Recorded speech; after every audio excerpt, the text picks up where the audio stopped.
భారతదేశాన్ని super power గా మార్చే బాధ్యత విద్యార్థులదేనని DRDO scientist F doctor P Ramasubbareddy అన్నారు. చేబ్రోలు మండలం వడ్లమూడి విజ్ఞాన్ యూనివర్సిటీలోని school of applied science and humanities లోని ఫిజిక్స్ డిపార్ట్మెంట్ ఆధ్వర్యంలో నేషనల్ సైన్స్ డే సంబరాలను బుధవారం ఘనంగా నిర్వహించారు. ఈ కార్యక్రమాన్ని innovative technologies for Viksit Bharat అనే ఇతివృత్తంతో నిర్వహించారు. ఈ కార్యక్రమానికి ముఖ్య అతిథిగా DRDO scientist F doctor P Ramasubbareddy మాట్లాడుతూ విద్యార్థులు అందరూ ఏదైనా అంశాన్ని లోతుగా పరిశోధిస్తేనే అత్యున్నత స్థాయి ఫలితాలను పొందగలమన్నారు. ఎప్పుడూ కూడా ఇతరులను అనుసరించే బదులు ఇతరులకు మీరే క్రియేటర్స్ గా మారాలన్నారు. ఇప్పుడు కష్టపడి చదివితేనే మీరు భవిష్యత్తులో ఉజ్వలంగా ఎదగలరన్నారు. Advance composites for defence application గురించి వివరించారు. ఈ కార్యక్రమంలో Vignan university vice chancellor professor P Nagabhushan, school of applied science and humanities department డీన్లు, విభాగాధిపతులు, అధ్యాపక సిబ్బంది, విద్యార్థులు పాల్గొన్నారు. జగ్గైపేట నియోజకవర్గంలో అభివృద్ధి కేవలం ప్రభుత్వ విప్ సామినేని ఉదయభాను వల్లనే సాధ్యమైందని జిల్లా ఉపాధ్యక్షుడు వీరయ్య చౌదరి అన్నారు. ఎన్టీఆర్ జిల్లా పెనుగంచిపూర్లో ఆయన విలేకరుల సమావేశం నిర్వహించారు. ఈ సందర్భంగా ఆయన మాట్లాడుతూ నియోజకవర్గంలో ప్రతి ఎస్సీ, ఎస్టీ, బీసీ మైనార్టీలతో పేద వర్గాలైన ఓసీలను కూడా దగ్గరకు తీసి ఆత్మీయంగా పలకరించి ఉన్నతమైన స్థాయికి ఉన్నత స్థాయి పదవులు అందించిన నాయకుడు ఉదయభారని ఆయన మార్క్ నియోజకవర్గంలో ఎక్కడ చూసినా కనిపిస్తుందని అన్నారు. శాసనసభ్యుడు ఈ నియోజకవర్గానికి చేసిన ప్రగతి శూన్యం. ఉదయభాను గారు వచ్చిన తర్వాత ఏడుపట్టు గ్రామాల్లో అమ్మవారి దేవస్థానానికి భక్తులు రావాలంటే ఏట్లో నడిచి రావాలా. ఆ రోజులోని సొంత డబ్బులతోటి మునేట్లో మట్టి రోడ్డు వేసి తన యొక్క రాజకీయ వ్యక్తిత్వాన్ని అస్తిత్వాన్ని నిలబెట్టుకున్న వ్యక్తి ఉదయభాను గారు. 2003 ఎన్నికలు జరిగే 2006లో ఉదయభాను గారు శాసనసభ్యుడు అయిన తర్వాత రాజశేఖర రెడ్డి గారిని పోలంపల్లి 15 రోజులు తీసుకొచ్చి పోలంపల్లి రిజర్వాయర్ ఏర్పాటు చేయడం జరిగింది. అది ఉదయభాను గారు పొరపాటు కాదు, రాజశేఖర గారి పొరపాటు కాదు. టెక్నికల్గా ఇంజనీరింగ్లు ఇచ్చినటువంటి ఆ ప్లాను, వాళ్ళు ఇచ్చినటువంటి ఆలోచన అది సక్రంగా లేకపోవడం వల్ల ఆ డ్యామ్ ఆగిన మాట వాస్తవం. మరి అదే కనుక ఇంజనీర్లు ఆ రోజు కరెక్ట్గా ఎస్టిమేట్ చేసి పర్ఫెక్ట్గా ఇస్తే ఆ డ్యామ్ కూడా అయిపోయేది ఈరోజు. అదేవిధంగా ఇలా నియోజకవర్గంలో 2004 to 2009 వరకు ఆ రోజుల్లో సిమెంట్ బస్తా 60 రూపాయల టైంలోనే 450 కోట్ల రూపాయలు అభివృద్ధి చేసిన వ్యక్తి ఉదయభాను గారు. ఇప్పుడు ఈ 2019-24 మధ్య ఏవైతే 2000 కోట్ల రూపాయల నిధులతోటి ఈ నియోజకవర్గం అభివృద్ధి చేసింది ఉదయభాను గారు. ఎన్టీఆర్ జిల్లా నందిగామ మండలం నరసింహారావు పాలెంలో ఈ నెల 29న అగస్త్య పీఠ ఆధ్వర్యంలో లలితాదేవి పంచాయత ఆలయ శంకుస్థాపన జరుగుతుందని భక్తులు హాజరు కావాలని స్వామి సుగుణానంద గాయత్రి వేదమాత తెలిపారు. ఆలయం నిర్మించిన తర్వాత ఈ ప్రాంతమంతా ఎంతో అభివృద్ధి చెందుతుందని, ప్రాంత భక్తులకు ప్రతిరోజు అమ్మవారి దర్శనం చేసుకోవచ్చని, ఎంతో మహిమగల అమ్మవారు లలితాదేవి అమ్మవారిని ఆయన అన్నారు. ఈరోజు మనం ఇక్కడ శ్రీ అగస్త్య పీఠంలో లలిత పంచాయతన ఆలయ నిర్మాణానికి శంకుస్థాపన చేస్తున్నాం. ఫిబ్రవరి 29వ తారీఖు 2024 గురువారం ఉదయం 10:30 ముహూర్తం నిర్ణయించాం. అందులో భాగంగా 108 యజ్ఞకుండములచే రుద్ర సహిత గాయత్రి మహాయజ్ఞాన్ని నిర్వహిస్తున్నాము.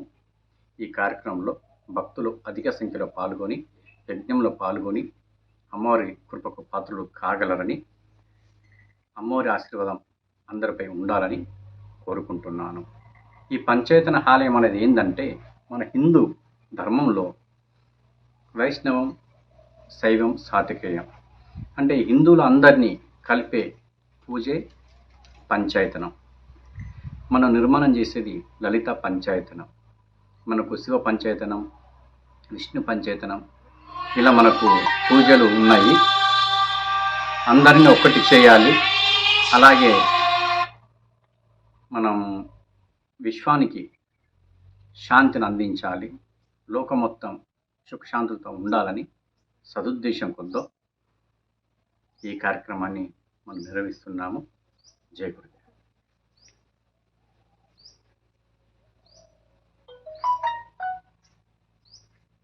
వైసీపీ నాయకుల అహం క్రీడా స్ఫూర్తిని దెబ్బతీస్తున్నదని టీడీపీ జాతీయ కోశాధికారి శ్రీరామ్ రాజగోపాల్ తాతయ్య అన్నారు. ఎన్టీఆర్ జిల్లా జగ్గైపేట పట్టణంలో ఏర్పాటు చేసిన విలేకరుల సమావేశంలో ఆయన మాట్లాడారు. ఈ సందర్భంగా ఆయన మాట్లాడుతూ వైసీపీ నాయకుల అహం ఏపీలో క్రీడాకారుల క్రీడా స్ఫూర్తిని దెబ్బతీస్తుందని, వైసీపీ నేతల ఒత్తిళ్లతో తెలుగు తేజాలు ఎన్నో పక్క రాష్ట్రాలకు వెళ్లి వారి అదృష్టాన్ని పరీక్షించుకుంటున్నారన్నారు. ఒకవైపు ఆడదాం ఆంధ్ర అంటూ మరోవైపు క్రీడాకారులను అనగదొక్కుతోందని, ప్రభుత్వ క్రీడా అభివృద్ధికి 56 నెలల పాలనలో చేసింది ఏమీ లేదన్నారు. ఈ కార్యక్రమంలో నూకల కుమార్ రాజా, మేకా వెంకటేశ్వర్లు, కట్ట వెంకట నరసింహారావు, మైనేని రాధాకృష్ణ తదితరులు పాల్గొన్నారు. ప్రభుత్వం ఏ విధంగా ఉందంటే క్రీడా స్ఫూర్తి అంటే ప్రతి ఒక్కళ్ళు కూడా ఆలోచన, ఎటువంటి విషయంలో సరే క్రీడాకారుడు స్ఫూర్తిగా ఓడినా గెలిచినా ముందుకు పోవడం క్రీడా స్ఫూర్తి. అటువంటి క్రీడాకారులు కూడా వైసీపీ నాయకులు వాళ్ళ యొక్క అహంభావం, వాళ్ళ యొక్క ప్రవర్తన వల్ల క్రీడా స్ఫూర్తిని పూర్తిగా మర్చిపోతున్నారు.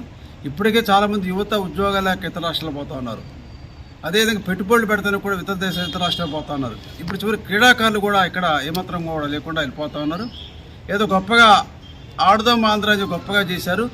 నాచి రకం క్రీడా వస్తువులు కొని క్రీడకు ఏమాత్రం ప్రోత్సహించకుండా, అంటే ఈ ప్రభుత్వం ఎట్టుందంటే ఏ కాడికి కూడా పేపర్ షో తప్ప, సమావేశాలు పెద్ద పెద్ద ప్రసంగాలు చెప్పి ప్రతిపక్ష పార్టీ విమర్శించడం తప్ప వీళ్ళ దగ్గర ఏమాత్రం క్రీడా స్ఫూర్తి లేదు. ఇప్పటికైనా వీళ్ళ ప్రవర్తన మార్చుకోవాలి, యువతను ప్రోత్సహించాలి, క్రీడాకారులను ప్రోత్సహించాలి. లేని పక్షంలో రాబోయే రోజుల్లో తప్పకుండా మా నాయకుడు చంద్రబాబు నాయుడు తెలుగుదేశం పార్టీ ప్రభుత్వం ఏర్పాటు చేస్తే క్రీడాకారులు పెద్ద ఎత్తున ప్రోత్సహిస్తాం. ఎవరైతే వీఆర్కి మీద ఆ విధంగా ప్రవర్తించారో వాటిని క్షమాపణ చెప్పాలని కూడా మేము డిమాండ్ చేస్తాం. సివి రామన్ ఆవిష్కరణలకు గుర్తుగా ఈ రోజు VKR, VNBN, AGK engineering college నందు నేషనల్ సైన్స్ డే జరుపుకోవడం జరిగింది. కాలేజీలోని విద్యార్థులతో పాటు కళాశాల correspondent Kodanda Ramaiah, director Kalyan Kumar, principal doctor SHV Prasad Rao, Dhanunjaya Rao తదితరులు పాల్గొన్నారు. ఈ సందర్భంగా ప్రిన్సిపల్ మాట్లాడుతూ భూమిపై ప్రతి ఒక్కరి జీవితంలో సైన్స్ ముఖ్యమైనదని, అది మన జీవితాలను సరళీకరించిన మార్గాలను మనకు చూపిస్తుందని, జీవన ప్రమాణాలు మెరుగుపరుచుకోవడానికి, ఇంకా అభివృద్ధి పదంలో పయనించడానికి, నడుచుకోవడానికి శాస్త్రవేత్తలు చేస్తున్న ప్రయత్నాలను ప్రతి సంవత్సరం ఈ రోజున జాతీయ సైన్స్ దినోత్సవంగా జరుపుకుంటామని తెలియజేశారు.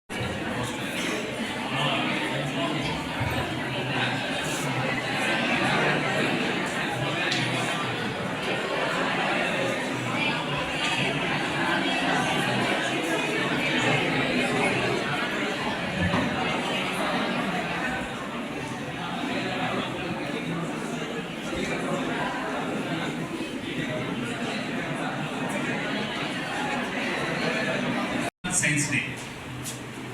సో యాక్చువల్గా మనందరం engineers, any engineer must know about the science. ఎందుకంటే సైన్స్ నుంచే మనం ఇంజనీరింగ్ అనేది స్టార్ట్ అయింది. బట్ యాక్చువల్గా మీ అందరికీ తెలుసు స్కై ఎందుకు బ్లూగా ఉంటుంది.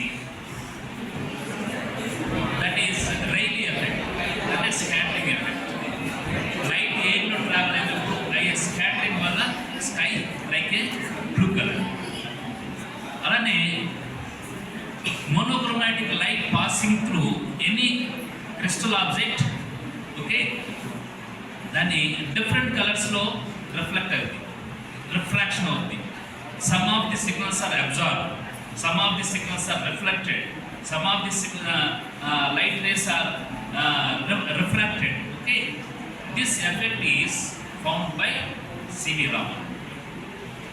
Gudivada tailors workers welfare association ఆధ్వర్యంలో టైలర్స్ డే వేడుకలు ఘనంగా జరిగాయి. వేడుకల్లో ఎమ్మెల్యే కొడాలి నాని ముఖ్య అతిథిగా పాల్గొని వేడుకలను ప్రారంభించారు. ఒక గుడివాడ పట్టణంలోని 360 మంది దర్జీలకు ప్రభుత్వం ఏడాదికి 10,000 చొప్పున ప్రోత్సాహం అందిస్తుందని, యూనిట్ గా ఏర్పడిన దర్జీలకు తాను వ్యక్తిగతంగా అన్ని విధాలుగా సహకరిస్తానని, గుడివాడ పరిసర ప్రాంతాల్లోని సంస్థల నుండి టైలర్స్ కు బల్క్ ఆర్డర్లు వచ్చేలా తాను వ్యక్తిగత శ్రద్ధతో కృషి చేస్తానని అనడంతో టైలర్లు హర్షం వ్యక్తం చేశారు. ఈ కార్యక్రమంలో పట్టణ వైసీపీ అధ్యక్షుడు గోర్లా శ్రీను, టైలర్స్ అసోసియేషన్ అధ్యక్షుడు లంకపల్లి లాజర్, గౌరవ అధ్యక్షుడు రసూల్ బేగ్, పెద్ద సంఖ్యలో టైలర్స్ సోదరులు పాల్గొన్నారు.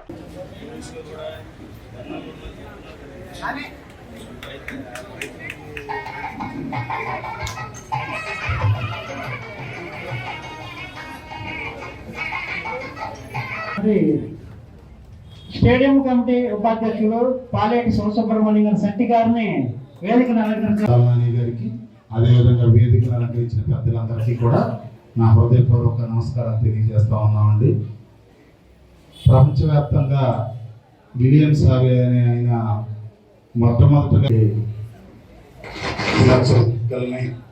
ఈరోజు స్థానిక NGO హోమ్ నందు 2వ తారీఖు ప్రపంచవ్యాప్తంగా ఉన్నటువంటి టైలర్స్ డేని నిర్వహించుకోవడం ఆనవాయితీగా వస్తుంది. ఈ టైలర్స్ డే సందర్భంగా ఈ సభని ఏర్పాటు చేసినటువంటి మీ అందరికీ స్వాభావికం మీద రాసినటువంటి పెద్దలకి, ఇక్కడ చేసినటువంటి ట్రైలర్స్కి, ఇతర పెద్దలకి అందరికీ పేరు పేరున ముందుగా హృదయపూర్వక నమస్కారాలు. అదేవిధంగా ఈరోజు శ్రీ విలియమ్స్ కోనే గారి పుట్టినరోజుని పురస్కరించుకొని ఈ టైలర్స్ డేని ఏర్పాటు చేసుకోవడం జరుగుతుంది. గతంలో ప్రతి కుటుంబానికి బట్టలు కుట్టించుకోవాలంటే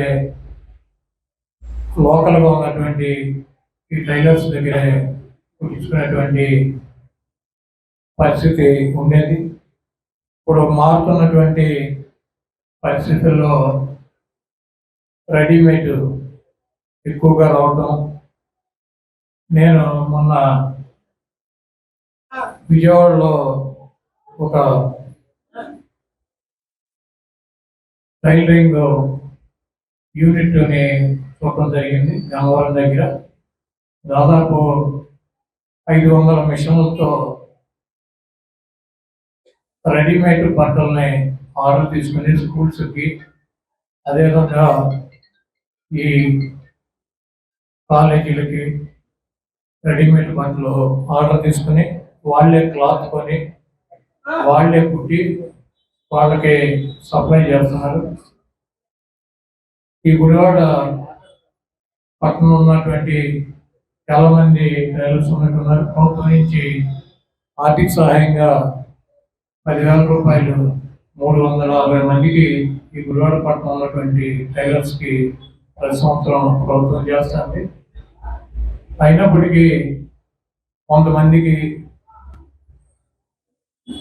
పేరుండి ఎప్పటి నుంచో ఈ వృత్తిలో ఉన్నటువంటి వారికి అనేక అవకాశాలు వస్తున్నాయి. కొంతమందికి ఆర్థికంగా వాళ్ళకి కావాలి. జాతీయ టైలర్స్ డే సందర్భంగా ఎన్టీఆర్ జిల్లా తిరువూరు పట్టణంలో ఉన్న టైలర్ షాప్ వర్కర్స్ ఓనర్స్ అందరూ కలిసి రాజుపేట నుండి మదిరా రోడ్డు వరకు భారీగా ర్యాలీ నిర్వహించారు.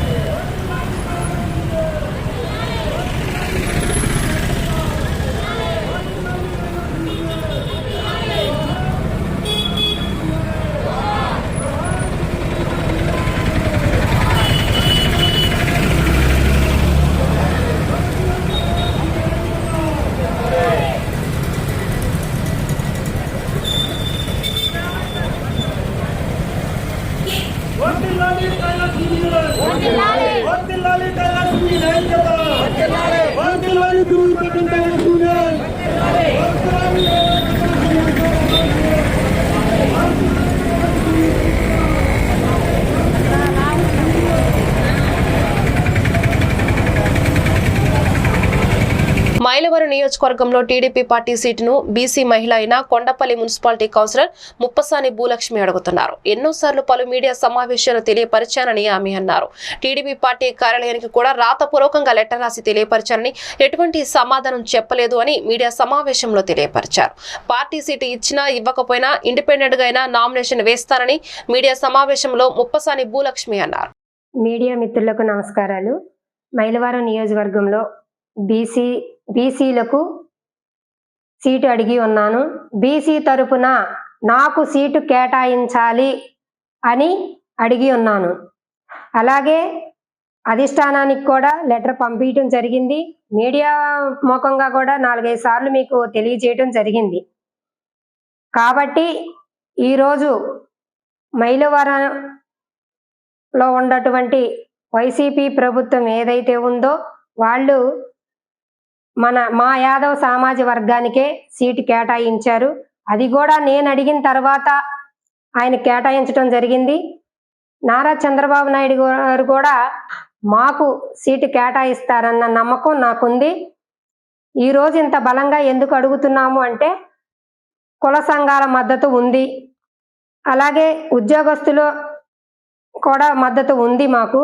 ఆ అవన్నీ వాళ్ళందరి దగ్గర కూడా ఆ మద్దతు తీసుకొని ఈరోజు బీసీ ఎస్సీ ఎస్టీ మైనార్టీ వాళ్ళ దగ్గర కూడా మేము మద్దతు తీసుకొని ఉన్నాము, మద్దతు ఇచ్చారు వాళ్ళు కూడా.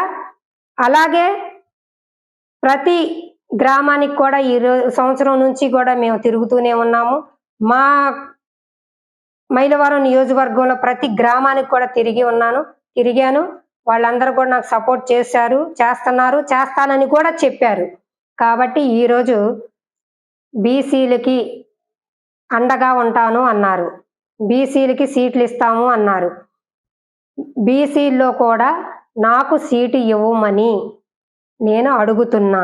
ఒకవేళ బీసీలని గుర్తించలేకపోతే మీరు ఓటమిని సరిచూస్తారని చెప్తున్నా. మరొక్కసారి చెప్తున్నా, ఓటమిని సరిచూడాల్సి వస్తుంది.